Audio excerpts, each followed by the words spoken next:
this life, gotta make your own deals, chase your own thrills, pay your own bills. On the outer loop, sitting on chrome wheels, phone synced up to the newest chrome bills. On air, who cares if it's right or wrong?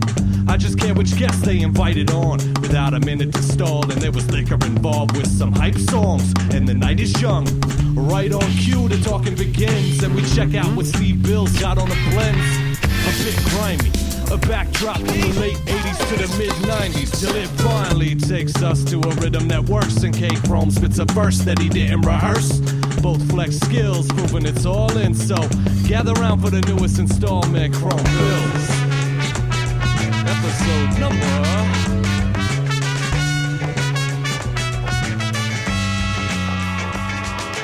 Peace, Chrome Billionaires. This is Seez Mikes, and once again, I have the honor and the privilege of talking to Slug and Atmosphere. We're going to discuss a number of things, not the least of which is the new Atmosphere album, Fishing Blues, which is available via Rhymesayers Entertainment at pretty much every available music outlet known to man.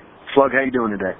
Man, I'm good, man. Thanks for having me back on. You said once again, and that reminds me, I feel like the very first time I spoke with you was in 2005.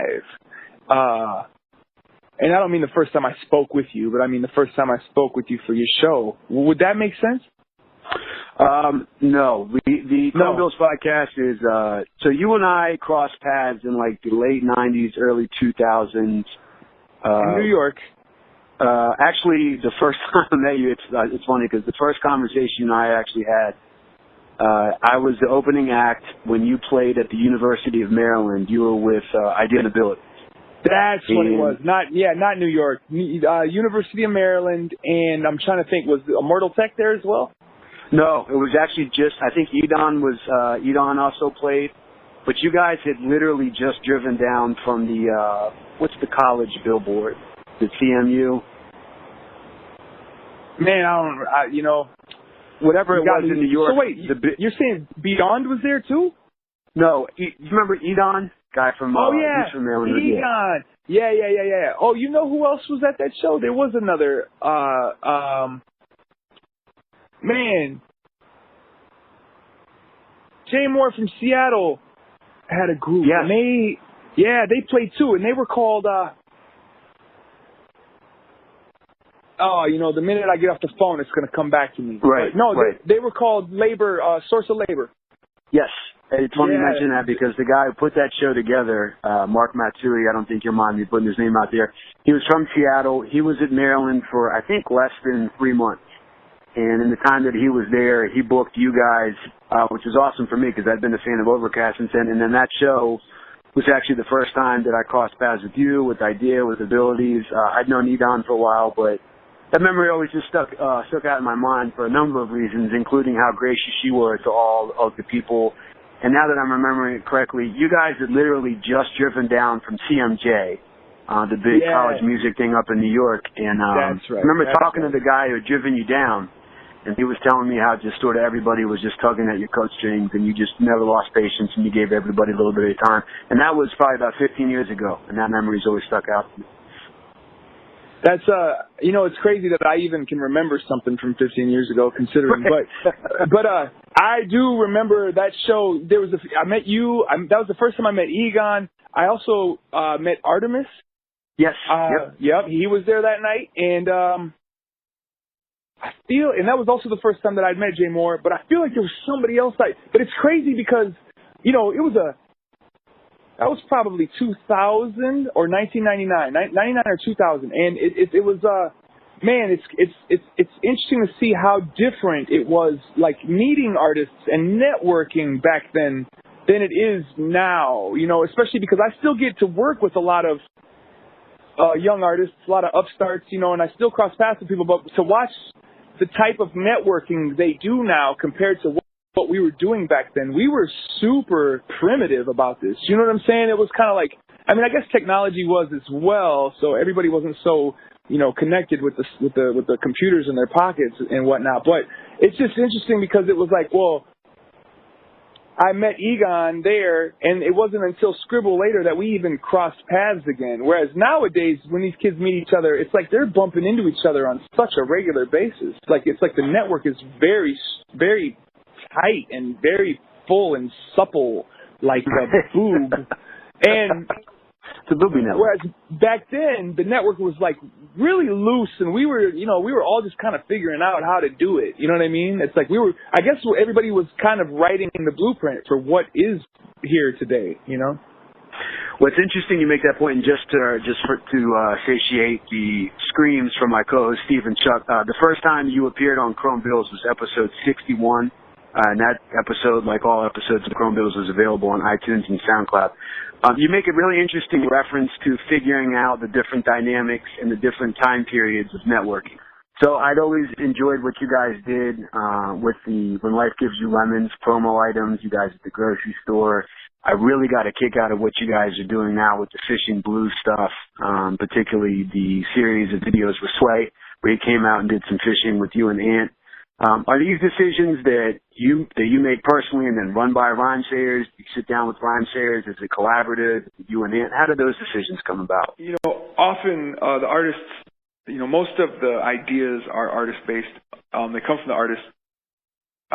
In my, you know, specifically in regards to me and Anthony, we bring a bunch of ideas to the table, and then the label starts to kind of chisel away at them, you know, because a lot of times we come with things that are outlandishly unrealistic, but then we figure out how to chisel it into something that we can do, you know what I mean? And that's kind of always been the process. Now, you know, I've been working with this label for so long, obviously, that, you know, there's plenty of people here that already kind of know me in and out, know how I work. So often other people, you know, when we start to have our meetings about marketing and things of that nature, or even just about creative content or what have you, you know, plenty of the people that work here in the office already kind of have somewhat of a taste for where I'm going to go. So sometimes they'll bring ideas to the table as well that also still kind of, that they feel fit into my vision. You know what I mean? And so it's almost right. like, even if, you know, for instance, let's say the Fishing Blues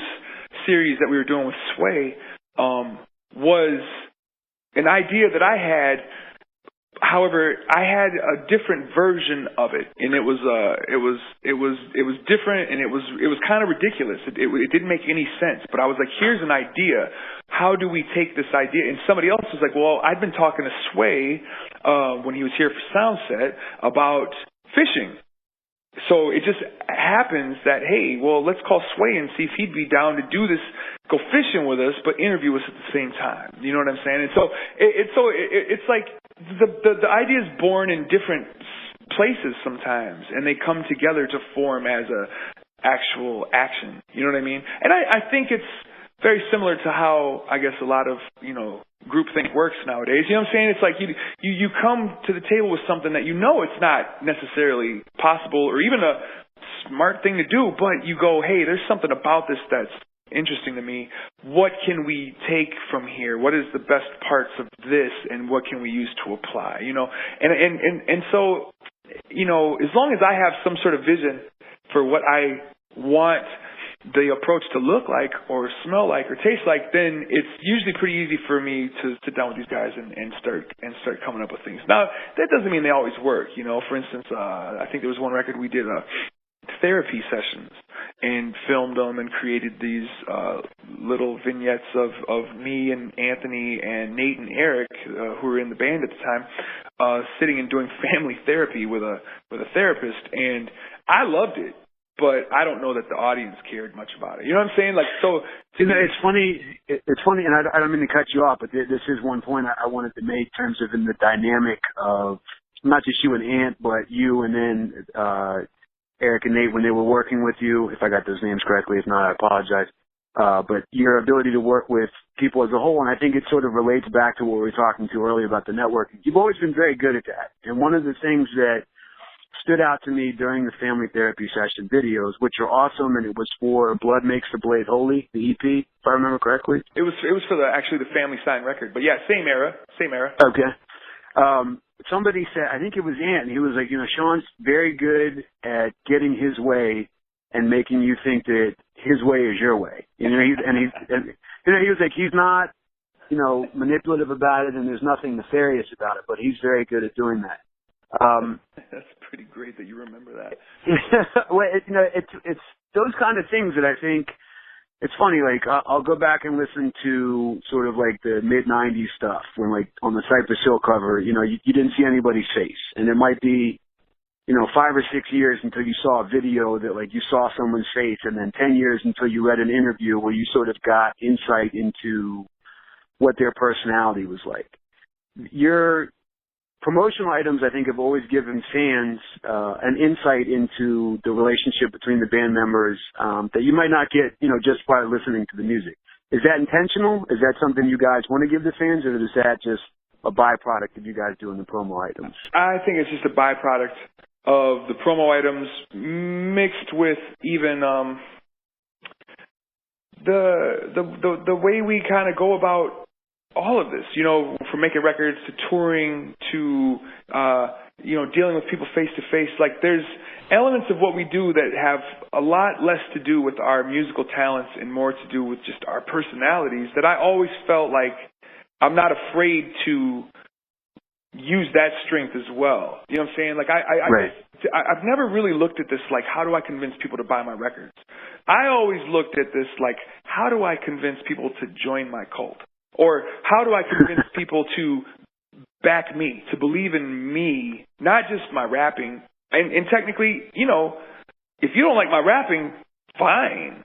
But how can I still convince you to get behind what my vision is, or what my ideas are, or what I'm trying to communicate?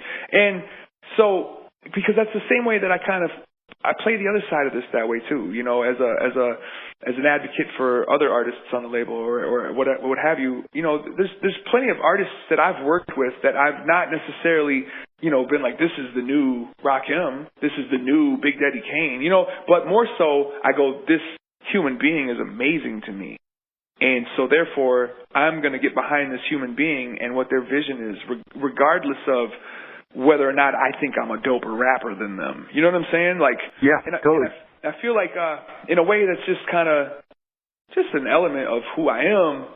So it does make its way into these weird little YouTube campaigns, or even when you kind of look at even our merch line, or look at the interviews with me, or what have you. I've never pretended like my strength is my rapping. You know what I'm saying? Like, I feel like my strength is my sales pitch, and it's always kind of been like that. I always joked about how I was going to go into sales. This rapping thing was going to make no money for me, dude. I was gonna sell wholesale flowers, and I was going to kill the game, bro. And right. And so, this is all kind of just a byproduct of that. As a kid, I was the kid that was trying to talk people into stuff. Yeah, it's like you saying round and round. I was always good at talking people into dumb shit. And the other thing I was going to say is that I don't know if irony is the right word, but the serendipity of your group's name being Atmosphere. When you look at pictures from shows that you guys have done over the years, and the audience and the venues and the lighting and the sound, it's such an atmosphere for people to come have a good time and have a party. Even if, I from my perspective, I can't imagine someone paying to go see your show and not at least being, partially into the music. But even if somebody, let's just say they were deaf or they didn't speak English or anything like that, the vibe and the atmosphere that you guys provide has always been what struck me. Personally, I think you're absurdly talented as an MC. But what I've always respected, with what you and with what Rhyme Series has done with everybody is providing that atmosphere. I appreciate that, for starters. Thanks for saying the nice things. I think that it's, I got a friend, Brother Ali, actually, who has said this to me before, and I fully believe him now, but I remember when he first said it to me, I was like, that's a really interesting take on it. But the name you choose when you're choosing a name for yourself as a rapper, or the name for your band, it says a lot about you, even if you weren't intending it to. Eventually you grow into that name, or that name grows into you. It becomes a part of what you do, what you are. You know what I'm saying? And so it's like, if I would have called myself, crappy asshole number one, I probably would have became crappy asshole number one. You know what I'm saying? Right. It's like, right. And so I feel like, with that, I don't know that I could ever, like you said, it's serendipitous. I can't take credit for us providing a good atmosphere because our name is Atmosphere, but I'm sure there is some sort of element of just the universe at work. You know, I don't want to sound like a hippie. I strangle hippies, but it is what it is. You know, I feel like there's a element of just, you know, if you take that bus, you'll get there. Didn't he say that? That was CB4. I agree with you is all I'm trying to say here. Okay. Well, it's interesting because, and with, you know, the social and political climate right now, and you've been very vocal about your support of Black Lives Matter and people like Dr. Jill Stein.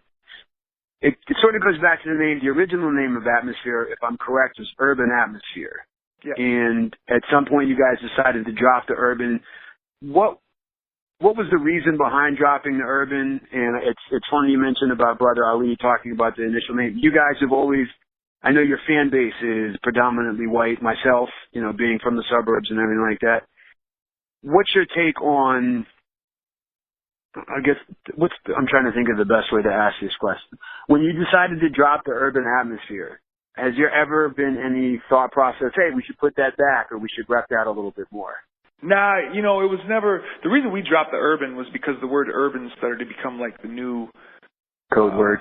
Hot topic word. You know what I'm saying? Like, when we had the name Urban Atmosphere, there was not even an Urban Outfitters here in town. And then suddenly somebody opened up this store on a really busy intersection called Urban Outfitters, and we were like, well, that sucks. And then there was another rap group from here called Urban Brutality, and we were like, there's a lot of urban. You know what I'm saying? And so we were just like, well, what if we drop the Atmosphere? You know what I mean? And we're like, well, let's just try it and see how it feels, because we could always take the Urban back.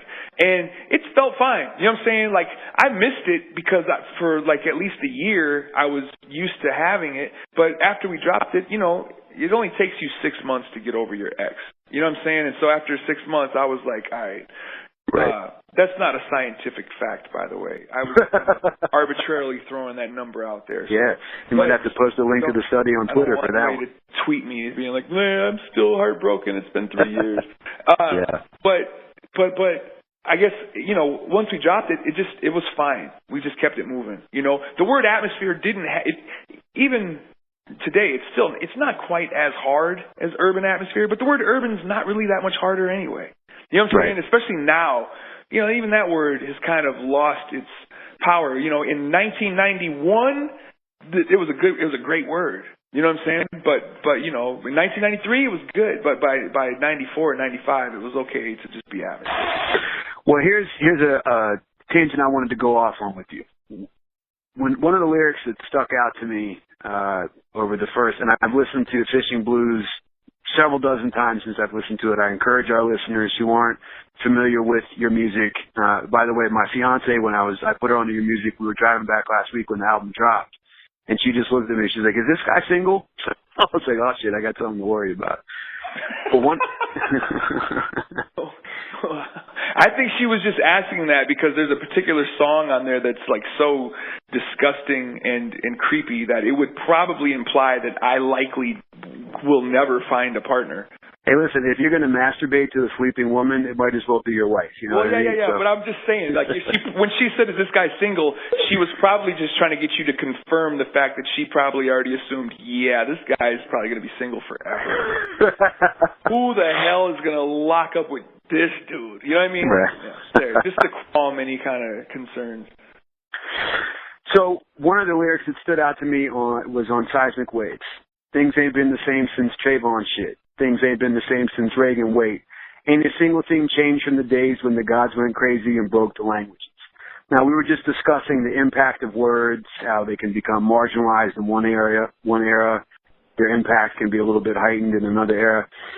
Do you feel like, you know, with all the technological advancements that mankind has made as a species, that we're still sort of on the same path since, I'm assuming you're referring to Babylon and all that stuff, or do you think that there is hope as mankind increases?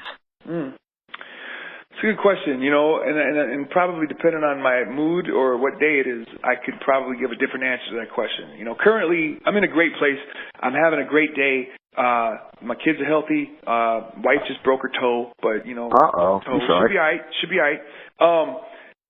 So in my world there is hope, but tomorrow I'm gonna again be worried about what's going on here in my city in regards to the kind of disassociation that's happening between the different communities, and what's going on in my country as far as the different communities. Just not that we weren't already disassociated, but just how in our face it's becoming, and how much pressure it's putting on all of us to actually activate and do something, either negative or positive about it. I don't know what way it's going to go. Then you got the problem with the water rising and the world getting a little warmer, and just so on and so forth. Yeah, I'm concerned. I don't know if there's hope. I don't know what that means. I don't know if it actually harks back to Babylon, or if it's more of I'm just kind of worried about basically at this point it would be my grandchildren or my great-grandchildren's future. Let's see, of course, we have room to shorten that up, though, don't we? I feel like I am super worried and concerned. But here's the thing. I've worked myself into a position of privilege to be able to be worried and concerned about that, because, there was a time in my life and in many people who surround us in their lives where there is so much going on for them, and there's so much struggle right in their face that, thinking about the rising water levels is like the last thing that they got time to think about. For me to even be able to sit back and consider, how I feel about GMO labeling, that means I'm sitting in a position of privilege. You know what I'm saying? Right. It's crazy that, I support Stein in the upcoming election. And I get people on Twitter all the time, like, sending me some snarky, sarcastic comments about, how I am privileged to be able to support Stein. There are people in this country that don't have that privilege. They have to support Clinton because they can't let Trump win. And you being able to support Stein is a position of Trump, Clinton, who cares who wins for me, right? It's like all of this is... These are real thoughts. These are real factors, and these are real things that we all got to kind of take a look at, because it's real. You know what I'm saying? But so with that, like, to bring it back to the original question, I don't know. I don't know how I feel. That line in particular, are we still on this trajectory from Babylon to now? Well, of course we are, because, it's on the graph, humanity is only so long, and it's started at point A, and it's at whatever point it's at now, and it is one movement, that nothing has come along to alter our path as humans yet. We just don't really know what our path is heading towards. You know what I mean? Right. Like, I do believe in us as a species, as a species of bacteria, and as far as that goes, or you know what, I would even go as far as to say we're kind of like what's the word for something that like eats off of something else? What's that called again? A virus, a parasite. A parasite, sure, a parasite. As a parasitic species, we have no choice but to keep it moving. So we're just going to find another planet to go and chew up. You know what I'm saying? And truth be told, on any given day, I might try to argue with you that that's probably what happened before we came to Earth. Right. Earth was just the next step. Like, oh, look, we found another green one. Go get it. Right. To clarify for our listeners, Dr. Jill Stein is the presidential candidate of the Green Party. And one of the interesting things that I came across in, looking at some interviews that you've done is for someone to come to you and say, well, listen, I have to vote for Hillary to prevent Donald Trump. I do understand that line of reasoning, but I also think a valid response to that is the same people that have voted for Nader in the past, and that at some point enough momentum has to get behind a third party and a fourth party and a multi-party system. Yeah. And that's almost... I think Donald Trump is probably the exception and not the rule. I think he is one of those dudes. He's just so vile that can't happen. Listen, man, here's the deal. The reason Donald Trump did happen, though, and don't forget, we do not have to like him. Obviously, we don't want him to be our president. But the fact that he's made it to where he has, in itself, is also revolutionary. It's just the wrong kind of revolutionary. But it's something. Something is happening inside of the system that it's going to make for some, it's going to be interesting to watch this as it goes. Now, me personally, I think Trump is what do you call sociopath? That's great. No, well, that too. I feel like he's a ringer. I feel like this isn't real. He's here like to a straw man kind of help thing. his friends, the Clintons. You know, it's interesting how every time somebody comes out and says, "Oh, he's polling well," he comes out the next day and says something just utterly ridiculous to make sure that people don't vote for him. Right. And so I'm just kind of like, you know, when it's all said and done, here's a guy who was like, I got a great fucking idea.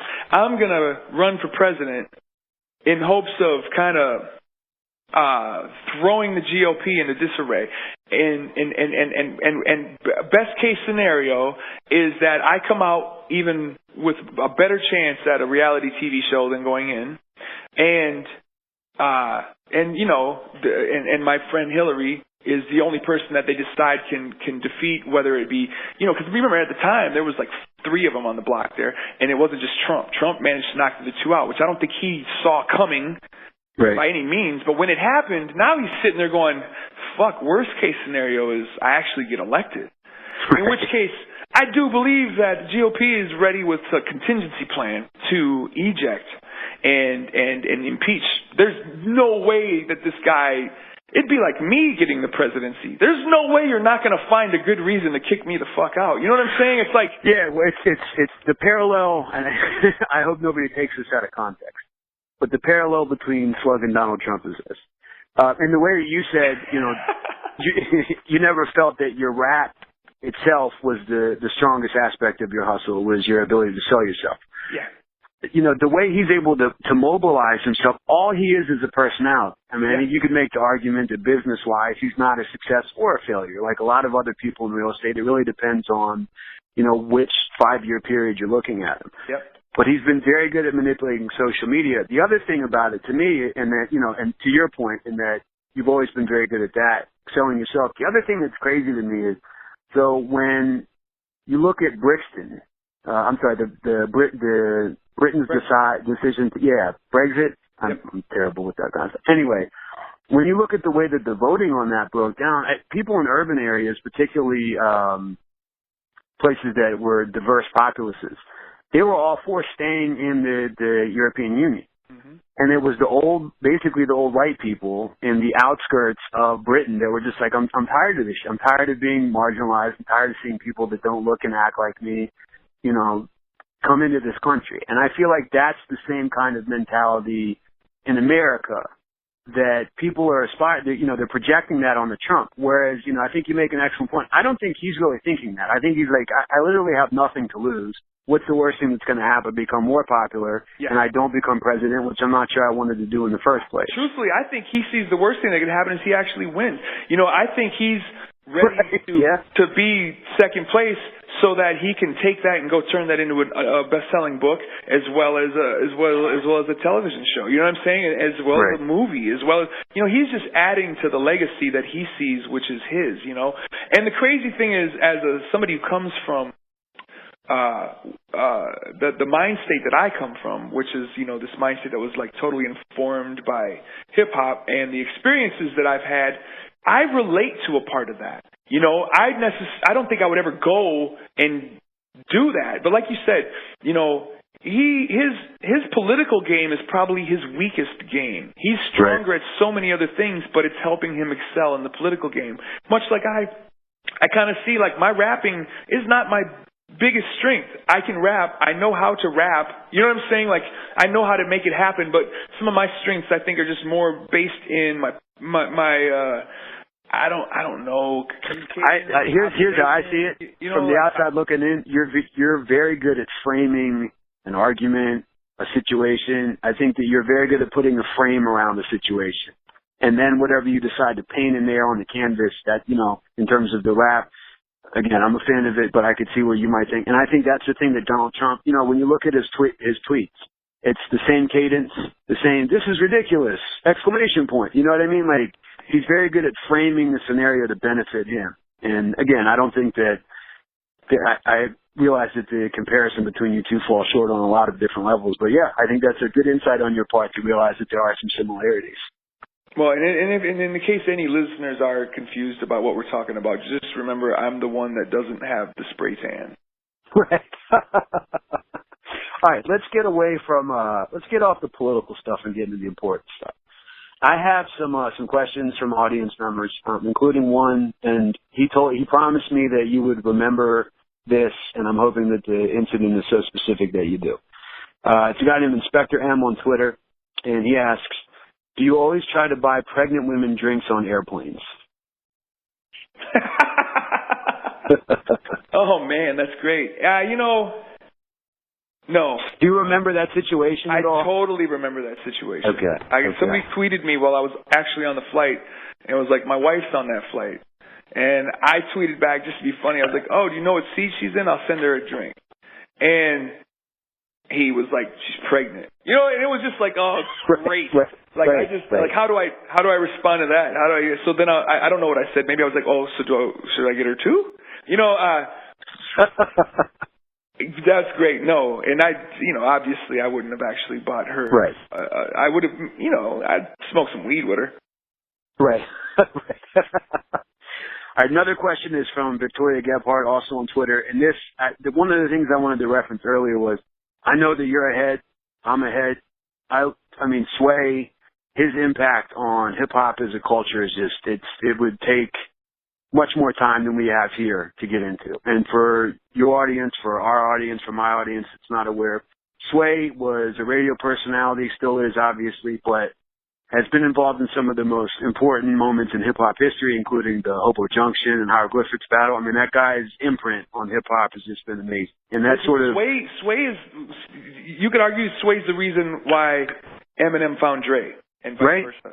It's like Sway, behind the scenes, Sway is definitely, like, in my books, top 5 influencer of where this music has gone. And I get the impression, too, and I'll just go off on this little tangent here. I haven't met him before. I've never even, crossed paths, just, giving a head nod. He genuinely seems like a good person. Man, he amazing person, man. Like, his way of dealing with people is so warm. Like, when I've hung out with him before, even watching him deal with, like, strangers, just as, people who came upon us as we were out that day filming, people at the hardware store or wherever, his just way of interacting with humans and with people is beautiful, man.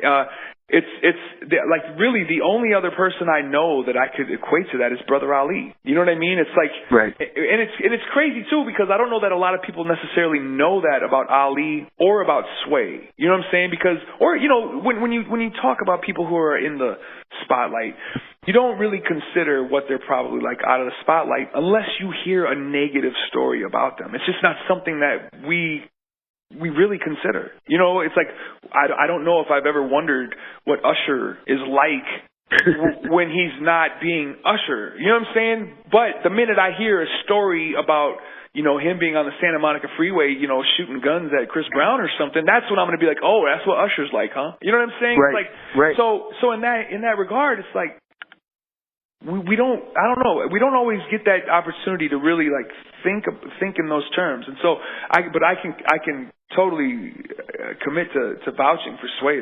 He's a beautiful human, man. He's a great person. And I'm not just saying that because I know him or like him. I aspire to be like that. You know what I mean? Right. Absolutely. Well, to that point, the question that Victoria asked, and I'll let you take this in whatever direction you want. How do you feel about being as big as you are? And I mean that in terms of, you can take that celebrity, from my view, just the prolific amount of music that you made, artistic accomplishment. I choose to take it physically.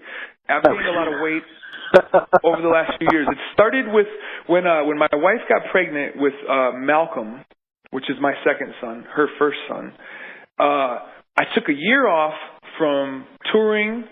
I took a full year off from hanging out. All I did was stay at home and write songs and practice hypnotherapy with her for the coming child. And what is that? Hypnobabies? Yeah, it's a hypnotherapy that's used to help people go through labor. And I would practice it with her because I saw no reason not to learn new forms of meditation. You know what I'm saying? And she was spending time doing it, so why not? So I would take a break from sitting out on my back porch smoking cigarettes to go inside of the house and practice, meditation for an hour. Then I'd go back out and write songs until 5 in the morning in 20 below weather because there was no heat back there. You should see me. I'd be bundled up in total snow boots, snow clothes on my back porch, writing on a computer that I would have to take into the house to thaw out every 30 minutes for 5 minutes. You know what I mean? I got right. But the only other thing I did also was I ate with her, and we both, we pregnant ate. And so I started to gain weight, and then I was like, oh, I like this because, I don't know, I'm sure you might remember, but a lot of people might not. I used to look like I was about to die. I was like one of the skinniest human beings on stage at any time. You know what I mean? I see old pictures of myself like at the Blaze Battle in New York with Eyedea. I look so gaunt. I look like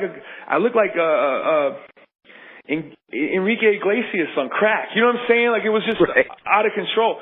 So I was starting to gain weight and was like, man, this is amazing. And I was feeling it. And then shortly after that, we had the kid. I shouldn't say shortly, but you know how it works. 9 months later, or at least that's what the myth says. Yeah, we had the kid, and I quit smoking cigarettes, which slows down slows down your metabolism. And then I had to get knee surgery because I tore I tore my meniscus, and so it took me off my feet for a little while. And just through all of that, I came back with a bigger frame. So I started working out, trying to take some of it and turn it into muscle. And, it's a work in progress. How do I feel about it? I feel okay about it. I won't front. Like, there's days, like, if I catch myself having sex with my wife in the mirror where I'm like, whoa, I'm a big dude. But then for the most part, I feel pretty okay about it. You know what I'm saying? Because it's like, it's been a long time coming. And I finally have the body that my dad had when he was this age. You know what I mean? And I still got time to work it out. I just gotta, I gotta break this addiction to sugar. Like that's really the last place for me because I do a ton of cardio. I do some weight training and some core work and I eat pretty good, but I just have this thing, man. I'm a sucker for treats. You know what I'm saying? Donuts, cookies, things of that nature. And once I can figure out how to break that, then I'm probably going to at least get to a size that is attractive to what was her name? Victoria? Victoria, yes. Yeah. So don't worry, Victoria. I'm gonna at least be a 6 again, maybe a 7. I'm shooting for 7 because that's just cute. I got a song on the new record actually about my addiction to sugar. It's called Sugar. Right. I wrote it as if it was about my wife, but it's not. It's about sugar. Right. That's another question I wanted to get to. And thanks again to all the people that submitted questions. I'll try to get in a couple more. Pure Evil, and just follow me on this one for a second. It's similar to Between the Lines and Skinny White Pimp, and your first person perspective telling, in these instances, of a nefarious character. And in Sugar, you sort of are addressing, you're taking just a very different route and a different perspective on a song.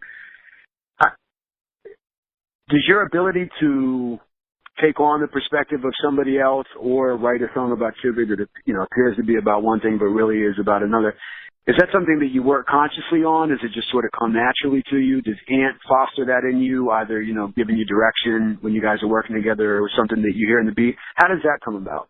Sometimes Ant will tell me something before he'll even play me one of his new beats. He'll be like, hey, think about this when you hear this beat. And usually when he does, he's right. So whenever Ant has an idea for a concept of a beat, that usually works out. Like right now off the top of my head, I don't know if I could name any of the ones that on this record, I think Won't Look Back, he kind of had an idea of where the direction he thought it should go. And so then what I do is I take that idea and I sit and I stare at the music for a little while and then I start writing and I see what happens. Most of the time, he just gives me beats. It's pretty rare that he has an idea for what a song should be. But when he does, he's usually right. But most of the time, he just gives me beats, and I sit there and I stare at him, and I go, we'll take Sugar, for example. I'm like, well, this beat is beautiful. It's pretty. And I don't really write love songs. My version of the love song is a little bit more, it's torrid. It's got, there's issues there. It's like love with a chaser of some other negativity or something. So I'm staring at it like, well, do I want to write a love song? And I'm like, I do, but it's got to be the kind of love song that also allows me to be honestly upset or honestly frustrated. And, well, I've written that song a few times. So I was like, well, how do I take another stab at that? Because I feel like that's what the beat's asking for. And so, if I got to write another one, I'll do it because that is what the beat's asking for. It's not like I'm going to get on that beat and write about, what it would be like to be a shrub. So I'm looking at it, and that's when I'm like, well, I could do it through, sugar, my love for actual sugar. And then that's when it opened me up to go, well, okay, now with that in mind, I can actually use the metaphor and still talk about things that will make my wife go, is this about me? Did you write another song about me? Right. Do not tell her that I imitated her voice like that. Okay. We're just going to keep this between us and the listeners. Well, I was going to say, while I'll encourage everybody on the planet to listen to the Chrome Bills podcast, your wife will be the one person who'll say, you know what, it's probably not for you. You probably won't like it. I'll tweet her. There's another one that comes to mind is a song called The Waitress. When Anthony gave me that song, I wanted to write about parenthood.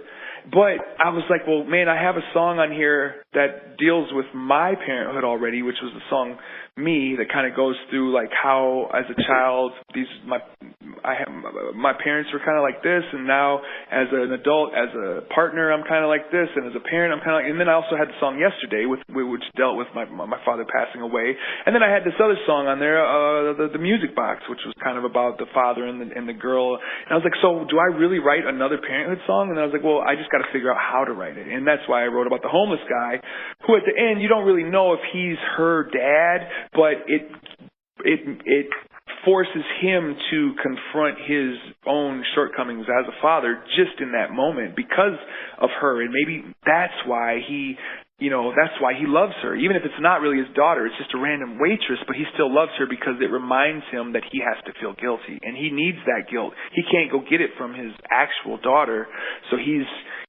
allowing her to project whatever her issues are onto him just so he could feel like a parent. Right. Brilliant. I mean, it's picking your brain about songwriting is one of my favorite things to do. And another thing that I wanted to ask you about, because you mentioned working with Ant. For me and Macintosh on Twitter, I thought this was an excellent question. What song have you and Ant had the most passionate disagreement about, and how was it resolved? We usually don't get super passionate when we disagree. I think both of us know, the rule number one to having a disagreement with somebody that you love is you have to stop and ask yourself, who wants to win this more? It's not always about who's right. When it's with somebody you really care about, you got to sometimes just stop and go, well, who wants to win this more? And both of us know that rule. And so I think, unannounced, we both kind of apply that. And sometimes I back down, sometimes he backs down. Now, with that said, I can't really name a song that we've had a huge disagreement about, but I could say that for every time we put out a record, there's generally 2 to 3 songs on that record that I didn't want to put on the record. And there's generally 2 to 3 songs on that record that he didn't want to put on that record. But we still put them on because we knew the other one liked it so much. When there's a song that we both don't want to put on the record, obviously that doesn't go on the record. You know what I mean? But there's usually, I can name, for any album that we've done, I can name a couple of songs on there that I was like, yeah, the only reason that song made the cut was because Ant really liked it. You know what I mean?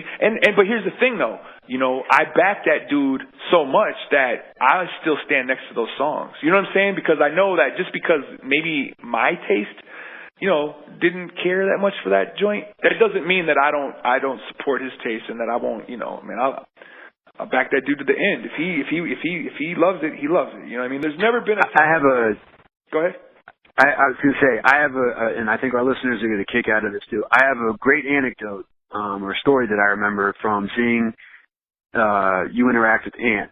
It was the God Loves Ugly tour, and you guys were playing back-to-back sold-out shows at the Knitting Factory. I can't remember the exact year, and my co-host K Chromosome remember this. K Chromosome and I were at Fat Beats, and you and Eyedea were freestyling. and Ant walked in the room, and I don't think I even knew what he looked like. And I know where this is going. I already know. Go ahead. I want you to tell the story, but I already know what's about to happen. Well, it was interesting because I didn't know, there was a couple people coming up the stairs and into the room, and I didn't know who Ant was. Your entire, like an aura around you sort of lit up when you were like, oh, my man Ant's in the place. You know, and you incorporated it into a rhyme. You know, didn't make a huge deal out of it, but when I looked over and scanned like the 7 or 8 people that Ant could be, I'm not even sure like he made some kind of hand gesture or acknowledged what you had said, but you could see it on his face, like the connection that you two have.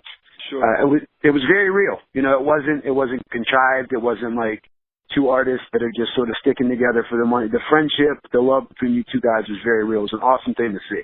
For a long time, people who didn't see a picture of him or ever see him thought that he wasn't real. They thought I was him and that I had just created this other alter ego to be the production thing. You know what I mean? Like, which right. I don't understand whatever. There's nothing about me that speaks producer. Yeah, I don't even have big hands. You know what I mean? Like, and so it was, you know, that was always weird to me. But then when people, there was a point in time where it finally came together for me. It was like, well, we are the same person in a lot of ways. You know, we are really connected. And it's funny because people will sometimes ask me something and I'll be like, oh, that reminds me of this story. There was this one time when I was, and I'll stop myself 2 minutes into the story and go, wait, this isn't even my memory. I'm telling you a story that Ant told me right now. Wow, that's crazy. No, that has happened. Like, we mix memories up with each other, you know, and we even joke with each other about it. Like, there's times where he's like, did that happen to me or was that Slug? And there's times where I'm like, wait, I have this memory, but I don't know if it was because you did it. You know what I mean? Like, it's a trip, but you know, I mean, let's be real. We've been working together for 20 years. And when we work together closely. There's only one record that we've ever made that we weren't in the same room for, and that was the Family Sign joint that I was just telling you about. You know what I mean? The Southsiders one, we did some email stuff back and forth because he was living in the Bay, but then he would come back home and sit with me while I sat and went through the edits and while I sat and, you know, reworked the angles. But the Family Sign joint, I wrote that on the back porch. You know what I mean? Like 100%. And it's crazy because that's the one that we passed off as the family record, but that was like for me, that was one of my most disjointed, you know, or my most, I shouldn't say disjointed, but one of my most individual times, period, you know? I have a theory, you know, and it's that the more human beings have relied on things like language, you know, back to what we were talking about with Babylon, but even increasingly with technology and the dulling of the senses and the lack of the need to, you know, survive on a day-to-day basis as life for a lot of people has become easier and easier. It's really dulled our ability to make connections with people. And that was the thing I picked up on that moment. And then I can just hear it, you know, in your voice talking about it now. There's a very real connection between the two of you that I think people are starting to miss out on because they're relying too much on a screen, you know, and something that you can't physically be around somebody else. And so sort of leads to another question, and I don't want to get too inside baseball with our audience because I'm not sure, you know, how many of our audience has ever been in a studio, would want to go to a studio. You guys you've made so much material. What would you say is sort of the predominant way you guys do it? Like, do you literally just record in Ant's basement, you know, with a mic and a pop guard? Have you gone into big-time studios? When you record at home and do demo stuff, is it just, you know, on like a crack version of GarageBand? We do all of it. There's no rules to it because no matter how you can get it onto tape, when you play it back, that's when you know if it's going to be a song or not. And so, there's songs that we, you know, it's like, it's rare that we still do stuff on 4-track tape, but, you know, I spent the first 15 years with him putting stuff to 4-track tape, period. And then once we knew it was a good song, we'd go into a real studio. So when you hear a finished album, 9 times out of 10, those songs were all recorded in a real studio. There are times where I've kept my demo takes because I just really liked them and I liked how the sound of the 58 was. I do all my demos on a Shure 58. Sometimes that 58 gives it that rap sound. You know what I'm saying? That's what that sort of mic sounds like on stage. You know, so there are times where I keep that vocal. Otherwise, there's times also where I'll go and re-record it in a real studio and just find an effect for it to make it sound like it was on a 58. There's other times where I'll go re-record it in the real studio on a 58. You know what I mean? But at the end of the day, our rule has always been, hey, I don't care how you record it because we're not selling a Lamborghini here. You know what I'm saying? Like this Right. The music we make is headphone music, and it's not necessarily always about like being able to hear it on some sort of quality hi-fi situation. It's just about how did you feel for the first 8 bars of that song when it came on, and that's it. The first 8 bars is the beat. The next 8 bars is half the verse. If you within those 16 bars have not decided that you like this song, then you're probably not going to like this song, and that's how we make music. You know, so in that regard, it doesn't matter what medium you put it on. You know what I mean? Like I've released stuff that was straight up off of my cracked GarageBand demo. I've released stuff that is, you know, that I went into. Can I take a shot at in the dark as to which one of those would be, or at least sort of? So the song that immediately comes to mind when you talk about the SM58 or the cracked is Hockey Hair. You can't imagine how much fun we're having. Almost that whole album was recorded on the 58. Oh, really? Yeah. I would say maybe the last couple of songs on the record were done on a Blue, but the majority. Oh wait, no, we were doing a Neumann at the time. So yeah, the majority of that record though, I brought a 58 into Joe Mavit's got a studio here in Minneapolis called The Hideaway, and we were working pretty close with him at the time. And for that record in particular, I'd bring the 58 in, and he would just be like, "Ugh, you know, why are you doing this? Like, let's get the most quality take we want, and then we can go and distort it if you want to distort it." And it was like, well, no, we're going to do it on a 58, and then we're going to distort it even more. My thing at that time was vocals you don't even need to make out the words, dude. It's all about the beat. Make sure there's a lot of bass. You know, we've gone through me and Anthony have gone through a lot of different phases and eras making music. Like a lot of our records are, even though maybe the material is similar, our approach and technique to creating it consistently changes and evolves, you know, and that record in particular, I personally was just like, look, man, as long as there's a ton of 808 and as long as the samples are fucking, you know, people aren't going to be able to necessarily name all of them. You know what I mean? I want a record that was like Paul's Boutique, just full of stuff. You know what I mean? Right. And that was my whole vibe on that record. And then, you know, what we came with is what Anthony ended up concocting for that, which I thought was great because it was all over the place, from gospel to old school hip hop to, you know, the sped up sample stuff the soul sample thing that we were into, to there was some industrial sounding stuff on that record. You know what I mean? And then there was also like, sometimes we do that white boy soul thing where we dig into that area of classic rock with a tinge of soul. You know what I mean? Kind of a thing. Yep.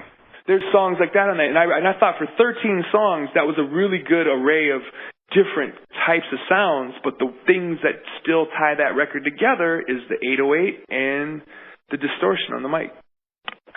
It's interesting that you say that you don't have any sort of outward, you know, inclinations as a producer. Whenever I talk, you know, to shop with you about making music or about listening to music, your ability to put the vocals, you know, in their proper place, you know, they shouldn't be, you know, 10th on the list, but they're definitely not the priority.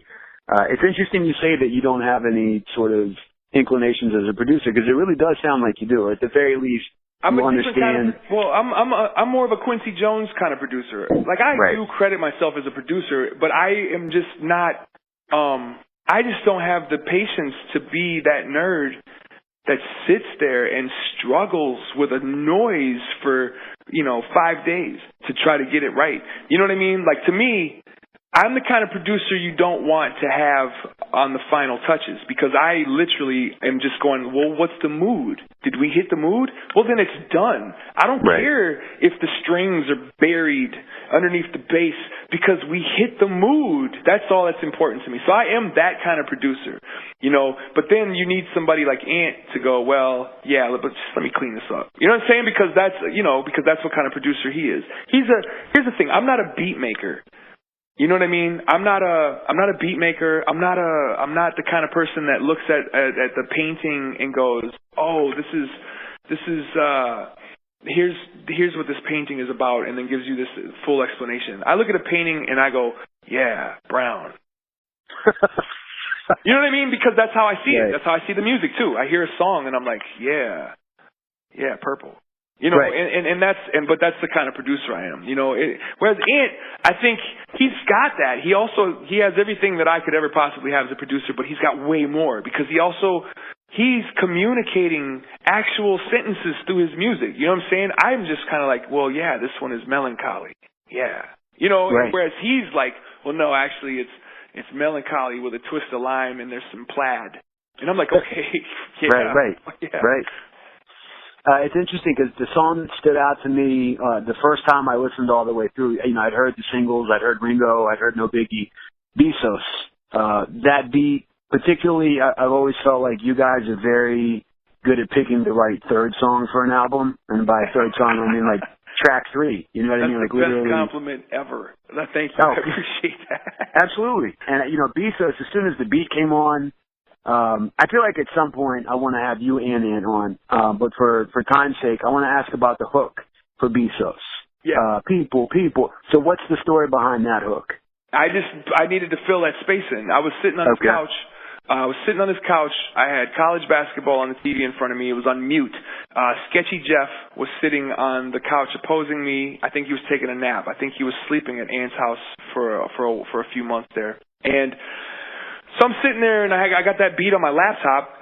No extra speakers, just the laptop speakers and my 58 and a little M box to record vocals into. And I just needed to. I was like, ooh, I like this verse. I like the second verse. Ooh, I like this third verse. I don't have a hook, but I just want to fill in the space with the vibe of the hook. What kind of vibe do I want the hook? So I tried a few different things, and I was like, okay, if I take the hook and lay it actually just a touch more laid back than the verses, and then if I actually say it so that it's not a hook that I'm cut and pasting, but I'm actually going from the verse into the hook, back into the verse, okay, this is good. And it just so happened that what I filled that hook in with was people. I love the, you know, it was just there to have the words in place. And then demoitis sunk in. And demoitis, for those that don't know, is when you get so used to hearing your demo that when you try to add something else to it, you're like, oh, it just doesn't sound right. You know, that's what happened. And so the hook stayed. You know, obviously, I didn't just throw those words there to fully be placeholders. Like, I used those words because I also wanted the idea of the hook to kind of fit that, you know. And basically, it was just kind of like, leave me the fuck alone, but I accept you. I still love you. Just leave me the fuck alone. And so that's kind of what that, but when it was all done, I was like, well, yeah, the hook is actually perfect. You know what I mean? Like, it's like, because in the hook, I'm like, I love you. I love everybody. I love this. But when you get to the verses, it's like, but step the fuck back. Give me some right. And then what did I call the song? Besos. It was kisses. That's Spanish for kisses. You know what I'm saying? And so it was kind of like, to me, it was like I'm blowing kisses to the sucker MCs. Right. And well, it's funny because a kiss, you know, anybody that's ever been in a confrontation, you know, if somebody blows you a mock kiss, you know, that'll fire you up real quick. And it's funny because kisses, you know, kisses can have a good and a negative impact. I don't know what your time's looking like. There was one other question that I wanted to get, and I wanted to give you some time to expand on it. Let's do it. Okay. So, as I mentioned several times throughout this interview, as of you, our mutual friend Eyedea, rest in peace. The last time you and I spoke, you know, we talked about it a little bit. I asked a pretty stupid question, and you were like, you know, I don't really know what the question is. And what I was trying to do was just give you a chance to speak on Eydea's impact. Instead of trying to ask you a question, what I'll do is just say, if you've got anything that you would want to say, you know, about the homie Eyedea, rest in peace, now's a good time to do it. I mean, there's so much that I want to say, and it's all about context, you know. And right now, I feel like with Eyedea in general, I want his spirit to live forever. I want his art to live forever, and I want his influence to live forever. And so, you know, I have to be a vessel for that myself, because I can't expect my neighbor to go and search YouTube for Eyedea videos. I can't expect a kid that starts rapping 5 years from now to necessarily do that. So I have to be a vessel for that myself. You know, it's almost like a thing, you as well. Any of us that knew him have to continue to remind people of him, because anytime you show somebody Eydea's work, generally they go, whoa.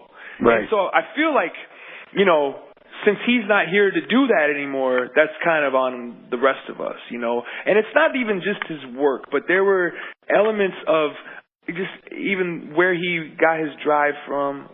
There were elements of what inspired and influenced him that I feel like are going to continue to be relevant. You know what I'm saying? Like there's pieces on the Southsiders record and this record, obviously, that I feel like I owe it to my relationship with him and the things that I learned, you know, hanging out with him, traveling with him, you know. Here's the thing. I've toured a lot. You know, I've been touring now for 15 years. And the first few years of that was with Eyedea, really closely. Now, if we look at the big picture, I didn't tour with him the majority of that 15 years. But those first 3 years that I was touring, I was working really closely with him. And those were obviously some of the most impactful years of touring for me, because that's when you're just getting started and you're learning the ropes and you're figuring out like how to do this, and you're having these new experiences and you're meeting people, and you know, and so to have been able to have kind of gone through that with him, I now reflect on that and think, you know, even though we were 10 years apart, we cut our teeth together, and I was able to really see a lot of that touring through his eyes instead of through the eyes of a 27, 28, 29-year-old. I was seeing it through the eyes of a 17, an 18, a 19-year-old. And I think that had a huge impact on why I'm so optimistic and have so much fun on the road when I talk to some of my contemporaries who are my age, who are just kind of like, oh my God, I got to go back on tour.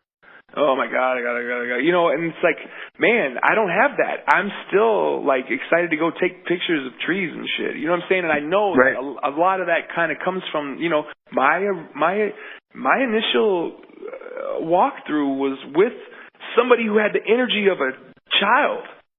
You know, somebody who had this youthful energy, and I was able to like have this fountain of youth with that, you know, and I feel like that really set me off my whole career, in a way that, you know, it's obvious. I know I'm old, and I know that I've matured, or whatever words you want to use. I've kind of reeled it in. I don't party like I used to, you know, I eat right, I eat healthy, but I'm still excited to wake up and get out there and go and see what's out there. And I don't mean go see what I can get my hands on, but I mean literally just go look at the things that are out there so I can take pictures of them. Right. Well, you know, one of the things that has always been a theme with your music, and particularly on, and again, for our audience out there, the new Atmosphere album is Fishing Blues. It's available everywhere, BrianSayers.com, especially. There's a song on that album, it's called Perfect. And in the third verse, you mention, you know, your appearance, your name, and how there's sort of contradiction in those things. And I don't mean that in a negative way. Yeah. But one of the things, particularly on the famous Eyedea and Ability song Smile, where Eyedea says we live in conflict and contradiction, and, you know, things wouldn't be so bad if we just would embrace those things. And I think that one of the themes that you guys shared is leaving room for and even embracing contradiction. And, you know, it's a beautiful thing. I think that's for some of the things that you and I have discussed in terms of social strife and differences among communities. I think just as accepting differences and accepting the flaws, and instead of trying to repress them or change them, is a very important part of being human. It's not necessarily a bad thing. I agree with that. You know, and and I really appreciate you saying that and calling that out, especially because that was a huge, I don't know that he was even aware of how big the ideas were that he was tinkering with, as far as, like, you know, he was really just observing them as this person who was living through it, but I don't think he really knew how good of a job he was doing at articulating some of this stuff. You know what I'm saying? And so to hear you call that out from the Smile and remind me that he said that, is just like, man, it's comforting, because it reminds me why I am, you know, going to carry this torch. It's easy to carry a torch for somebody you cared about, but this was bigger than somebody I cared about. You know what I'm saying? Right. Like this Eyedea was somebody's Cobain. Yeah. But he was my friend. You know what I'm saying? So as a friend, as a companion, as a homie, you know, I cared about him. So of course I'm going to carry a torch, but shit, dude, he was actually somebody's Cobain. You know what I mean? And so it's kind of, it's like, so when you actually talk about his lyrics, that's like the last thing I think about necessarily what I'm carrying the torch is like how dope of an MC he was. You know what I mean? But it's like, so when you remind me that, oh yeah, he was also a super dope MC, that just reinforces a lot of shit to me, you know? It's interesting, you know, because when you said you're not sure, if you knew how good a job he was doing. I mean, he was the most confident battle rapper I'd ever met in terms of talking about how good an MC was. But he was also very good at saying, look, I'm a human being. I have my blind spots. And you know, just in terms of personality, I always think it's interesting when I started interacting with him, you could see how at his age, he was just so aware and he had such an open mind. And I think that there's two sides. He was super aware, but also, you know, he was super confident. And with super confidence comes the flip side of that, which is also a lot of questioning and a lot of insecurity and a lot of really, you know, here's the thing, man. Confidence is a performative thing. You know what I mean? You do it. You don't need to do it when you're by yourself. But the only time you really need to be confident is when there's another pair of eyes in the room with you. And it's backwards, but that's just kind of how it works. And so this was a guy who was probably one of the most confident MCs I've ever known, but in the same breath, I don't think he ever really fully understood how impactful he was and how good he was and how amazing he was. He was still aiming to get there. And I know you probably have had conversations with him similar to me where he'll sit there and be like, man, I'm the best MC in the world. And you'd be like, come on, man. You know, it's great that you're saying that, but no, I really am. But I think at the end of the day, he still was trying to become the best MC in the world. You know what I mean? And that confidence that he had was part of the building blocks that he needed to use in order to like really get there. You know? Yeah, it's interesting that you've said about recording or just there aren't any rules to it. It's just get it done and get it done in the right way and have that right feel. And I always thought that's how he viewed, being an MC, but also as a person. There isn't an end game for this. There's the process to it. And as long as I'm doing my job with the process, and then I'm being the best that I can be. You know, it's funny. He talked to me once about art. He was like, there's two different kinds of artists. And I don't know if I'm necessarily going to be able to quote this right because it's a long time ago. But it was something to do with there's the artist whose idea is the painting, it's on the wall, it's being looked at by people. That's the point of the art. And then there's the other artist that's more into the actual technique that's being put into it. So it's like the difference between the time spent doing it versus the end results kind of a situation, And I don't think one is more important than the other, but they are two very different worlds. Right. What world do you sit in? Where do you think you sit as a MC? Your listeners know that you rap, right? Yes, I would hope so at this point. Yeah. Okay. So it's funny. Do you think that you make records so that you can see what the record is like when you sit back and listen to it, or do you think you make records because you're trying to solve puzzles as you are making the record?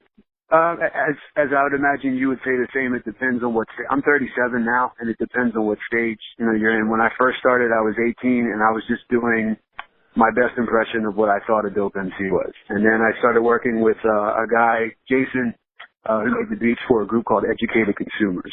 Yep. And he had a very specific idea of what he wanted a rap song to sound like. So as we worked together, I created songs, nothing that I ever regretted, but sort of in that mold.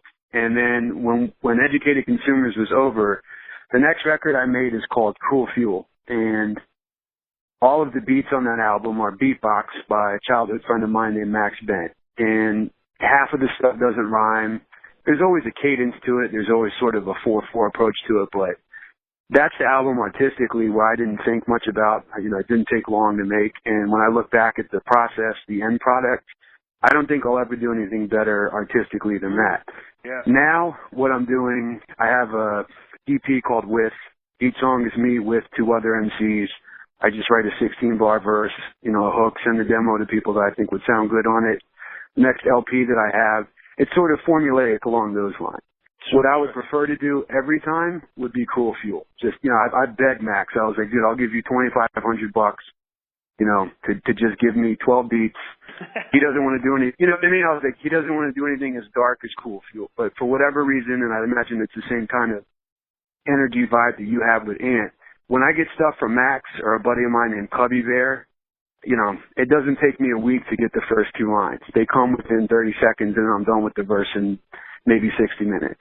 Yeah. That would always be my preference.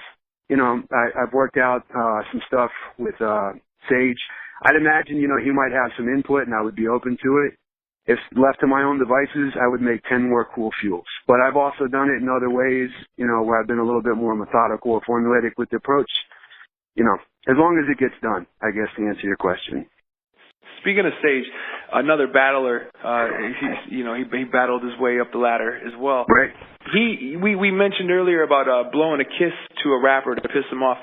Sage was always the kind of dude that in a battle would actually hyperextend his neck and plant a kiss right on your forehead while you're rapping. You know what I mean? This was a dude who really took that arrogance of kind of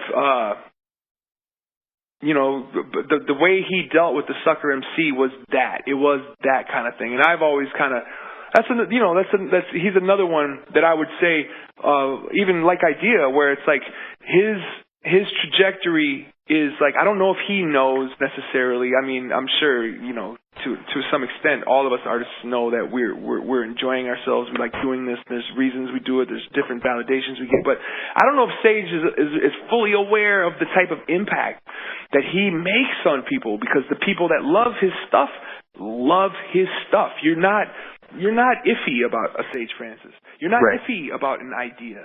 You know what I'm saying? You're not iffy. You're not like, well, yeah, I like some of his stuff. You're like, you either really like this person or you're like, I can't stand that fucker's voice. You know what I'm saying? It's yeah.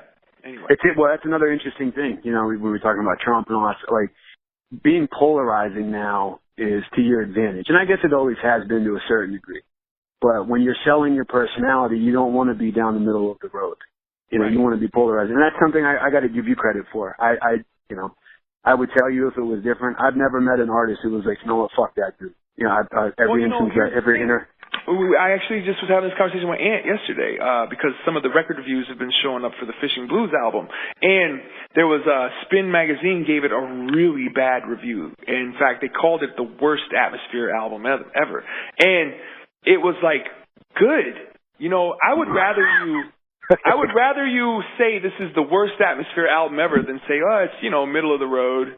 It's average. You know what I'm saying? Because calling it horrible still galvanizes my fan base, because they want to speak out and go, fuck you, it's not. But also calling it horrible can take a person who's never heard of you and go, oh, wow, this is the meanest shit I've ever read. I wonder what this record sounds like. It creates interest. You know what I'm saying? It's whereas if you just go, yeah, I'd give it a 6. It's okay, and it's also, I don't, then it's who the fuck wants to hear that? You know what I mean? But if you tell me, hey, this rapper just made the worst record of all time, I'm going to go buy 2 copies because that's historic. I want the worst record of all time. Well, I can tell you what's not the worst record of all time. Fishing Blues, the new Atmosphere record. Sean, thank you so much for your time. I never feel like I get all the questions. Absolutely. I never feel like I get all the questions answered, or at least asked. I look forward to the next time you put something out so we can have you on Chrome Bills again. Right on, man. And I'll tell you what, once I get my podcast up and running, I might hit you up to return a favor. Absolutely, man. I'm down. That's what's up. All right, be good and travel safe on the upcoming tour. You kick it off September 2nd, right? September 2nd in Colorado at this little intimate venue called Red Rocks. It's going to be awesome. Listen, there is a picture of a girl's butt on your Twitter feed, standing at the top of the amphitheater. Yeah. It's dude. Listen, man, ignore the butt. Look at the Red Rocks. It's worth seeing that alone. But yeah, absolutely. Good luck on the tour. Travel safe, man. Thanks, man. Have a great day. All right, bud. Peace. All right, peace.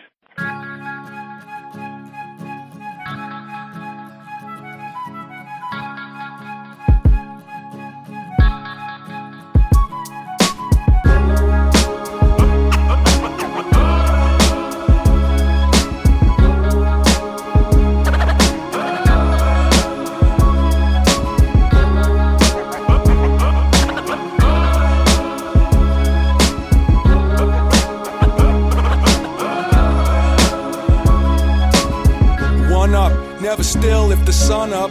It's It's all love until the gov see you come up. It's like a jungle, never know what's gonna run up. We just wanna live forever with the thumbs up. Barcelona, no stops, got the bump up. Smartphone in case cops pull the gun up. Artichoke, hard, soft, mock duck, tough. Garçon, bring a cup of that young drunk. I ain't your boy, baby, you got me fucked up. Wait, let me state it plainly, shut the fuck up. Trust don't occupy space with dumb luck. Hush, fuzz, got the tour bus bugged up. Shh. Dirty like the wheels on a dump truck. Bird snuck through the security with nunchucks. Adrenaline rush, the whole party jump up. I flood nut on her sponge butt. It goes people, people. I love the way you love the people, people. People, people. I love the way you love the people, people. People, people. I love the way you love the people, people. People from everywhere gather around. Too clean for spoons. Got a routine cause I fiend for structure. But you're shooting at the ring and the moon, screaming fuck the world cause that girl don't love you. There's a few dreams to choose, but if they let you keep your shoestrings, they don't want you to suffer.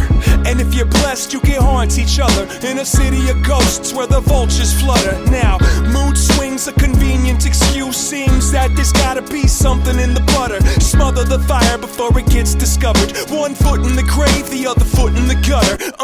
Boosting any loose thing. If it ain't screwed down, it becomes prey to my hunger. I take it back to my underground bunker. Stay cool, everybody, have an awesome summer. It goes people, people. I love the way you love the people, people. People, people. I love the way you love the people, people. People, people. I love the way you love the people, people. People from everywhere gather around. Now.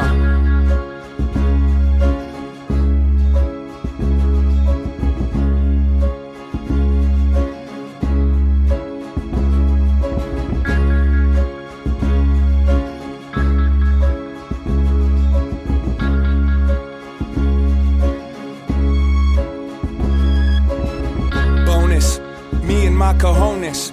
Hoping that you never treat me like I'm homeless. Unless it mean you about to see me with some donuts or dominant denomination where your zone is. What you thinking? It's the reason we in showbiz. Work like a clown with the squirt guns loaded. Only thing worse than being lonely is coke dick. Word got around and now we call you blowfish. You was pissing in your own bowl of porridge when I rode across the ocean on the back of a tortoise. Never see me try to act like I'm gorgeous. Greasy motherfucker making party with the socias. Tweet a picture of my penis to the POTUS. Roll my weed in the papers of some old eviction notices. The police came like a swarm of locusts. Hanky panky Yankee Doodle of America.